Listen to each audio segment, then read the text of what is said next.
제가 약 한 달 전에 이전 교회에서 함께 신앙생활 하셨던 한 집사님의 부고를 듣고 그 장례 예배에 참석한 적이 있습니다. 탁구를 참 좋아하셨고요.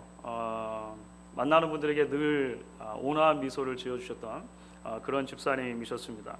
1년 이상 암으로 투병을 하시다가 이제 하나님의 부르심을 받게 되셨는데요. 제가 그 장례식에 참석해서 이제 그 미망이 되신 권사님으로부터 그 집사님의 이제 이 땅에서의 마지막 며칠 동안의 그 이야기를 좀 가깝게 전해 들을 수가 있었습니다. 심신이 쇠약해짐에 따라서 의식을 자주 잃으시면서도 깨어나실 때마다 가족과 주변에 있는 사람들을 말씀으로 본인이 위로하시고 또 주변에 있는 분들과 함께 찬송을 많이 하셨다, 이런 말씀을 들으면서 마음속에 참 많이 감동이 됐었어요. 또 그렇게 의식이 오락가락하는 가운데도 정신이 들 때마다 권사님이나 또 아들들에게 이제 자꾸 여러 가지 유언의 말씀을 생각해 주셨던 것을 계속 말씀해 주셨다는 것입니다. 어디에 가면은 뭐가 있는데 그것을 잘 챙겨놔라, 뭐 이런 거 있지 않습니까? 이야기해 두시고 내가 쓰던 탁구채가 2개가 있는데 하나는 네가 쓰고 큰아들에게, 다른 하나는 손주 너 아들 줘서 쓰게 하라, 뭐 이런 거 있지 않습니까? 그런 마음속에 담아뒀던 여러 이야기들을 남겨주셨다는 거예요. 그래서 남은 가족들이 비록 사랑하는 남편이고 아버지를 먼저 떠나보내는 슬픔과 아픔이 있었지만 그 마지막 시간 며칠 동안에 그 함께 보냈던 참 소중한 기억들이 마음속에 굉장히 큰 감사의 기억으로 남아있다라고 하는 것을 이야기해 주시는 것을 제가 들었습니다. 여러분, 왕이신 예수님께서 어린 나귀를 타시고 호산나 외치는 군중들의 함성 소리를 들으시면서 예루살렘 성에 이제 입성을 하시게 되었습니다. 우리가 지난 시간에 살펴보신 것처럼 이스라엘 지방의 제일 북단이 되는 가이사랴 빌립보로부터 그 오랜 시간 남쪽으로 여행해 오셨던 남행의 이제 마지막 종착역이 되는 것이죠. 이제 마가복음의 나머지 부분들은요, 예수님께서 사실 그 예루살렘에 들어가셔서 예수님의 생애의 마지막 며칠 동안을 보내시는 이야기가 기록이 되어 있습니다. 그래서 사실은요, 이제 마지막에 마가복음의 나머지 부분들에 기록된 이야기들은 그 자체로 마치 예수님께서 우리에게 남겨주신 유언과도 같은 말씀들로 있는 것을 우리가 보게 되는 것입니다. 이제 우리가 앞으로 한 달 남짓 되는 기간 동안 부활절이 될 때까지 이제 이 나머지 마가복음에 기록된 여러 예수님의 마지막 발자취 이야기들을 계속해서 함께 묵상하게 될 것입니다. 마치 침상 머리맡에서 유언을 남기시는 아버지의 말씀에 그 자녀가 다 귀를 기울이는 것처럼 우리가 이제 이 말씀들을 함께 나누는 동안에 주의 말씀에 같이 귀를 기울일 수 있기를 바라고요. 이렇게 우리가 주의 말씀에 같이 귀를 기울일 때 하나님께서 다시 한번 우리 모두를 복음의 가장 핵심의 자리로 데려가 주시는 것을 같이 경험할 수 있기를 기대해 보는 것입니다. 오늘 우리가 함께 읽은 본문의 말씀은 특별히요, 예수님께서 비유로 주신 이야기 하나를 우리에게 소개를 합니다. 비유는 실제 있는 일은 아니지만 실제를 빗대어서 말하는 장치죠. 이 비유를 예수님께서 주신 이유가 있습니다. 그 이유는 무엇이냐면 예수님께서 예루살렘에 이제 들어오셔 가지고요, 그 예루살렘을 막 활보하고 다니시는데 그것이 눈에 자꾸 거슬렸던 사람들이 있었던 거예요. 유대의 종교 지도자들이었습니다. 그래서 그 유대 종교 지도자들이 예수님께 딴지를 걸고 도전을 하는 사건이 있었던 것입니다. 그래서 그 사건에 대한 답변을 예수님께서 오늘 말씀을 주시는 것이죠. 예수님께서 나귀를 타고 예루살렘에 입성하신 날, 그 바로 다음 날에, 그러니까 날이 밝고 첫 날이죠. 예수님께서 가장 먼저 하신 일이 무슨 일이었던지 여러분 기억하십니까? 우리가 말씀을 살펴보지는 않았지만 11장에 기록이 되어 있습니다. 예수님께서요, 성전에 들어가세요. 성전은 유대교의 가장 핵심적인 장소가 되는 것이죠. 예배가 이루어지고 있는, 제사가 이루어지고 있는 가장 핵심의 자리입니다. 그 성전에 들어가셔서 예수님께서 하신 행동이 뭐냐면 거기 장사치들의 이 좌판을 다 뒤집어 엎으셨습니다. 그리고 거기서 장사하는 많은 사람들요 다 쫓아내셨어요. 소위 성전 청결 사건입니다. 그리고 이 성전 청결 사건의 앞뒤로 보시면 무화과 나무에 열매가 없었는데 그래서 그 무화과 나무를 꾸짖었다라고 하시는 장면이 나와요. 그리고 그 무화과 나무가 예수님의 저주를 받고 나서 말라서 비틀어져 버리는 그런 일이 있었습니다.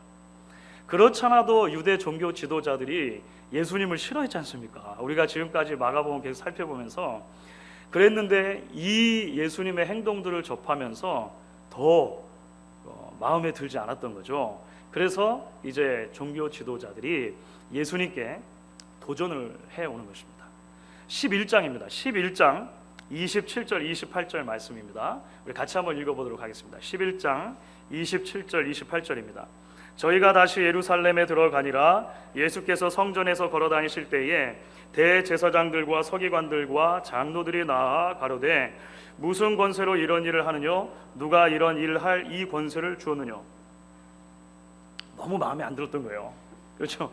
예수님이 하시는 게 너무 마음에 안 들었던 거예요. 그래서 도대체 무슨 권위를 가지고 무슨 근거로 이런 일을 하느냐 물었습니다. 예수님께서요 대답을 직접 안 하세요. 대답을 안 하시고 거꾸로 질문 하나를 던지십니다. 그게 뭐냐면 세례 요한의 세례가 하늘로서부터 온 것이냐 땅으로부터 온 것이냐 사람에게로 온 것이냐 이것을 물어봐요. 이게 무슨 말입니까? 세례 요한 여러분들 잘 알지 않습니까? 그 세례 요한의 사역이 하나님께서 주신 능력으로 하는 사역이라고 생각합니까? 아니면 그냥 인간적으로 자기가 좋아서 하는 일이라고 생각합니까? 이것에 대해 답을 하면 나도 답을 하겠습니다. 이게요 생각보다 어려운 질문입니다. 유대의 종교 지도자들이 생각했을 때 이게 생각보다 어려운 질문이었어요. 왜냐하면 당시 많은 유대인들이 세례 요한을 하나님께서 보내신 선지자로 생각했습니다. 그렇기 때문에 세례 요한의 사역은 순수하게 인간적인 거다라고 이야기를 하면 당시 많은 유대인들의 그 일반적인 생각에 거스리는 거예요. 그러니까 군중이 자꾸 신경이 쓰이는 거죠. 반대로 만약에 세례 요한의 사역이 하나님께서 주신 힘과 능력으로 감당하는 것이다 이야기를 하면 대번에 이 사람들에게 이런 질문이 던져질 겁니다. 그러면 왜 세례 요한을 믿지 않았는가? 좀 어렵죠. 자, 이렇게 어려울 때 가장 좋은 답이 무엇입니까? 묵묵부답. 답을 안 하는 거죠. 그래서 이 사람들이 고개를 절레절레 흔들면서 모르겠습니다 이렇게 하는 거예요. 모르겠습니다. 그랬더니 예수님 뭐라고 말씀하십니까? 당신들이 여기에 대해서 대답을 아니하므로 나도 내가 무슨 권위로 이런 일을 하는지 대답 안 하겠다 이렇게 한 거예요.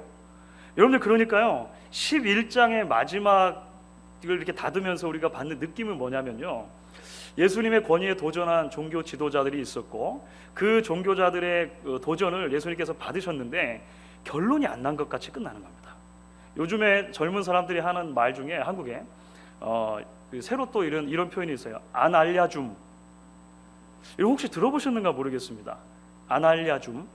예, 그러니까 마치 이런 거죠. 종교 지도자들도 그렇고 예수님도 그렇고 서로 안 알려줌.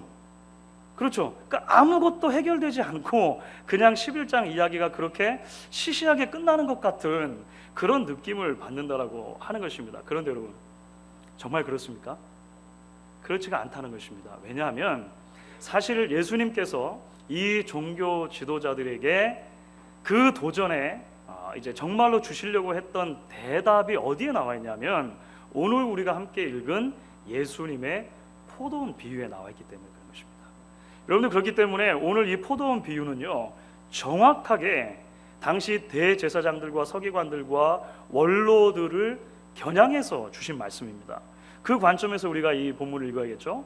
그러면 오늘 이 예수님의 주신 포도원 비유의 핵심적인 메시지가 무엇이냐라고 하는 것입니다. 여러분 이 포도원 비유의 핵심은 무엇이냐면요 이스라엘 백성들을 향하신 하나님의 끊임없는 사랑입니다. 그리고 그럼에도 불구하고 그 사랑에 대해서 이스라엘 백성들의 끊임없는 거부가 있었다라고 하는 것을 예수님께서 이야기해 주시는 거예요. 여러분들 기차가 다니는 철로를 보면 두 선로가 만나지 않고 끝까지 나란히 갑니다. 그렇죠? 평행선을 이어요. 마치 그것처럼 하나님의 사랑과 이스라엘 백성들의 불신앙이 만나지 않는 평행선처럼 계속 가고 있는 것을 예수님께서 이야기를 해주시는 것입니다. 오늘 이야기를 예수님이 어떻게 시작하십니까? 오늘 1절 말씀입니다. 예수님께서 이렇게 그 비유를 시작하시는 거죠. 한 사람이 포도원을 만들고 산울로 두르고 즙자는 구유자리를 파고 망대를 짓고 농부들에게 새로 주고 타국에 갔더니, 예수님의 이야기가 이렇게 시작을 합니다. 그런데요, 당시에는 구약 성경밖에 없었죠. 당시의 성경을 알고 있는 사람들이라면, 특별히 성경을 잘 연구해서 알고 있는 종교 지도자들이라면 예수님의 이 서론을 딱 들었을 때 구약의 한 구절이 얼른 떠오르게 되어 있습니다. 예수님께서 거의 의도적으로 구약의 한 구절을 이렇게 빗대어서 이것을 말씀하시는 거예요. 이사야 5장 1절과 2절 말씀입니다. 여러분 한번 읽어보시면서 예수님께서 처음에 도입하셨던 서론과 얼마만큼 닮아 있는지 한번 그 언어들을 짚어보시면 좋을 것 같아요. 한번 같이 읽겠습니다. 나의 사랑하는 자에게 포도원이 있음이요 심히 기름진 사내로다. 땅을 파서 돌을 제하고 극상품 포도나무를 심었도다. 그 중에 망대를 세웠고 그 안에 술틀을 팠었도다. 좋은 포도 맺기를 바랐더니 들포도를 맺혔도다. 여러분들 굉장히 언어가 비슷하죠. 예수님께서 일부러요, 사실 예수님의 서론에 나타난 이야기들 중에 뭐 망대라든지 술틀이라든지 그 즙자는 틀이라든지 이런 거는요, 그 뒤에 이야기에 별 중요한 장치가 아니거든요. 일부러 이야기를 하시는 거예요. 왜냐하면 이 구약의 말씀을 생각나게 하기 위해서 예수님이 거의 일부러 의도적으로 말씀하셨다 생각이 듭니다. 사실 이사야서에 나오는 본문은요, 이사야의 노래입니다. 선지자 이사야의 노래예요. 그 선지자의 노래 속에서 나의 사랑하는 자는 누구냐면 여호와 하나님이죠. 하나님입니다. 그 하나님께서 포도원을 심었다, 만들었다고 했을 때 그 포도원은요, 이스라엘 백성들을 말하는 겁니다. 그러니까 이사야 본문 속에서 이사야 선지자가 이야기하는 것은 뭐냐면요, 하나님께서 얼마나 큰 사랑과 신실함으로 이스라엘 백성들을 애굽에서 끌어내서 가나안 땅에 잘 심어주셨는가 하는 것을 이야기해 주는 거예요. 그 가나안 땅에 얼마나 좋은 포도원을 이스라엘 백성들을 만들어 주셨는가, 이것을 이야기해 주는 것입니다. 여러분, 하나님께서 이스라엘 백성들을 그렇게 애굽에서 구원하셔가지고요, 가나안 땅에 잘 포도원처럼 만들어 주신 이유가 뭘까요? 여러분, 두말할 것도 없이 좋은 열매를 맺는 거죠. 그렇죠? 좋은 열매를 맺는 것입니다. 하나님의 말씀을 순종하고 공평하고 의로우신 하나님을 닮아가며 그 하나님을 증거하는 제사장 나라로 살기를 하나님이 기대하셨다는 것입니다. 그런데 이스라엘 백성들이 성공했습니까? 실패하죠. 실패합니다. 철저하게 실패해요. 그래서 이사야가 이렇게 노래한 거죠. 좋은 포도 맺기를 바랐더니 들포도를 맺었도다. 여러분, 오늘 예수님께서 말씀하신 포도원의 비유는요, 이 이사야서의 메시지의 연장선상에서 이해를 하시는 것이 좋습니다. 무슨 말입니까? 예수님의 비유가 이야기하는 것은 뭐냐면요, 이러한 이스라엘의 실패와 범죄에도 불구하고 여전히 하나님께서 이스라엘 백성들을 향한 사랑을 보여주셨다는 것입니다. 그 사랑을 끊지 않으셨다라고 하는 거예요. 그 사랑이 어떻게 나타납니까? 예수님의 비유에서는요, 종들을 보내는 것으로 나타나는 거예요. 종들을 보내는 것으로. 이 종들이라고 하는 단어를 들으면 당시 이스라엘 백성들은 구약을 아는 사람들이라면 얼른 선지자들을 떠올렸을 것입니다. 선지자들. 그러니까 여기서 말하는 종들은요, 구약부터 계속 하나님께서 보내셨던 선지자들을 말하는 거예요. 하나님께서는 극상품 포도를 심었는데, 그래서 좋은 열매를 기대했는데 그렇지 못한, 열매를 맺지 못했던 이스라엘 백성들을요, 한 번에 다 싹 쓸어버리지 않으셨습니다. 그렇죠? 가나안 땅에서 실패했던 이스라엘 백성들을 다 뒤집어 부시고 따로 또 시작하지 않으셨다는 거예요. 하나님께서 계속해서 기회를 주시는 것입니다.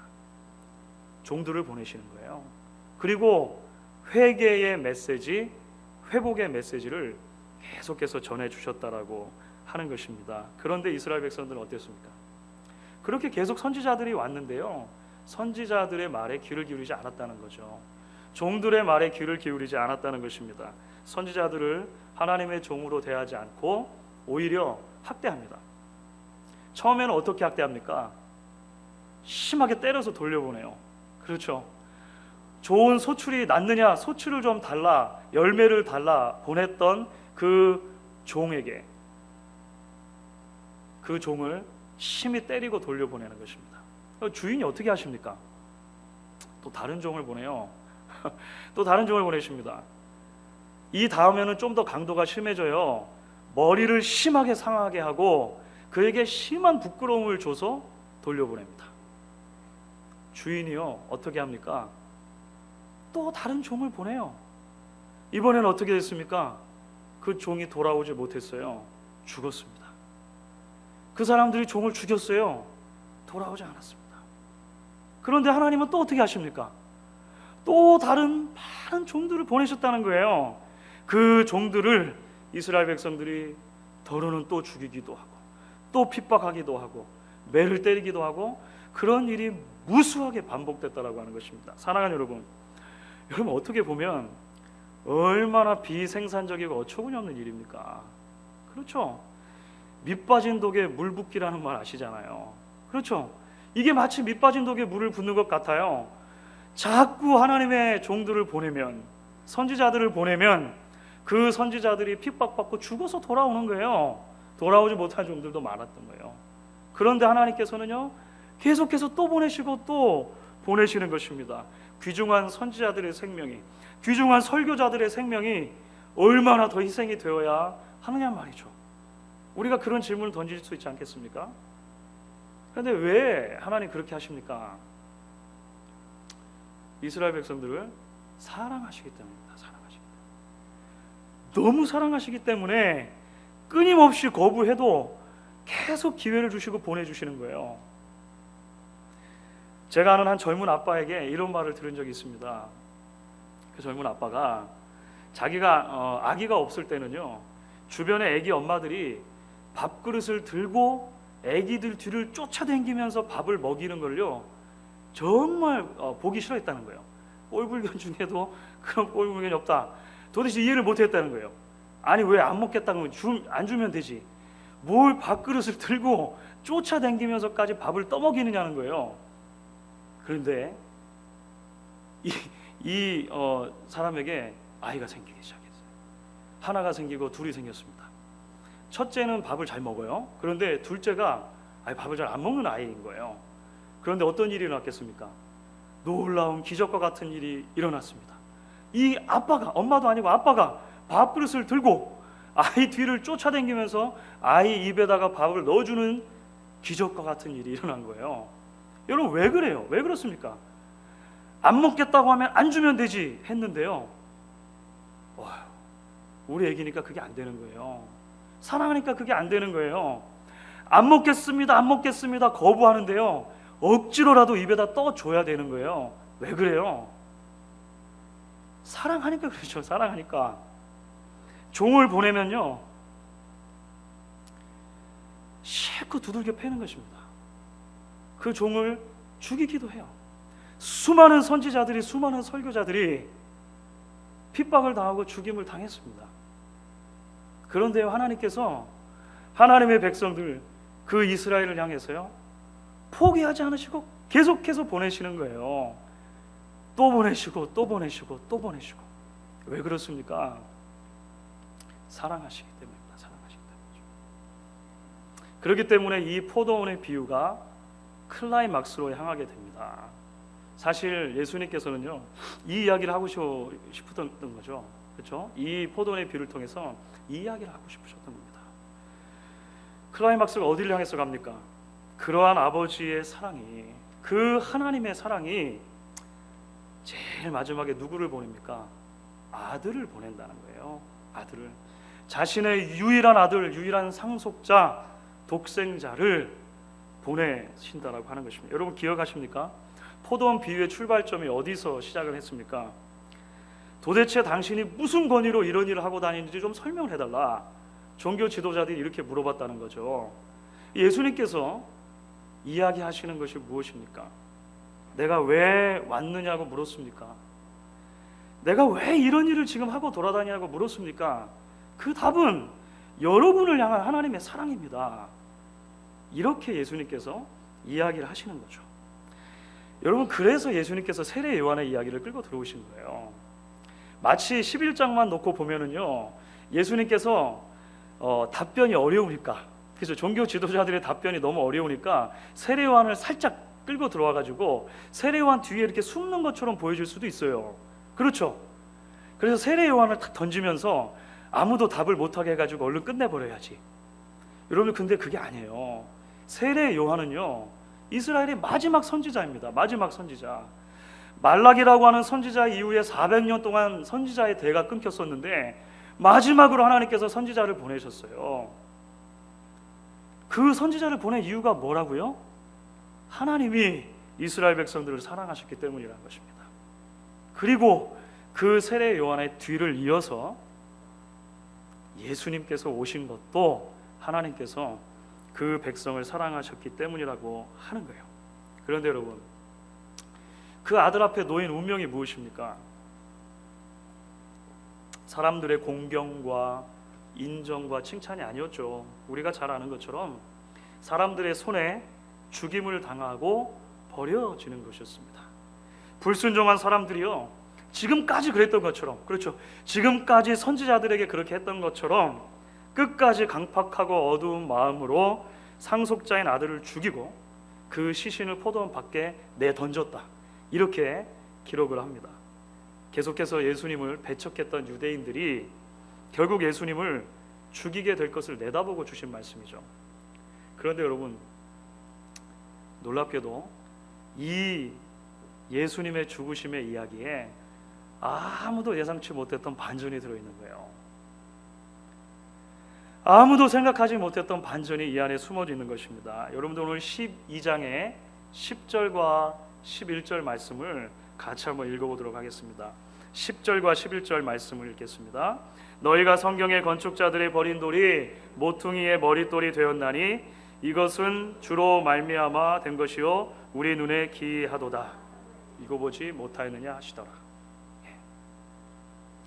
십자가 사건은요, 여러분, 한편으로 보면 결국 하나님의 아들이신 예수님마저도 다른 모든 선지자들과 같이 학대를 당하고 죽임을 당하고 버림을 받은 것처럼 보이는 비극적인 사건입니다. 그렇죠?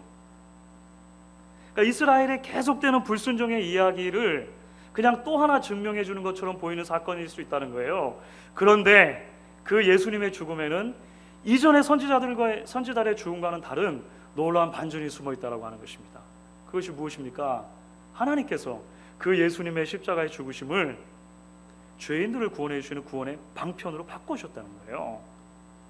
지금까지 우리가 살펴본 이야기는요, 전혀 만날 수 없어 보이는 두 평행선을 그리는 그 선로 같은 이야기들이었습니다. 하나님의 끊임없는 사랑이 계속 주어졌어요. 종들을 보냈습니다. 그런데 이스라엘 백성들 끊임없이 거부했습니다. 만날 것 같지가 않아요. 그런데 만나는 지점이 생겼다는 것입니다.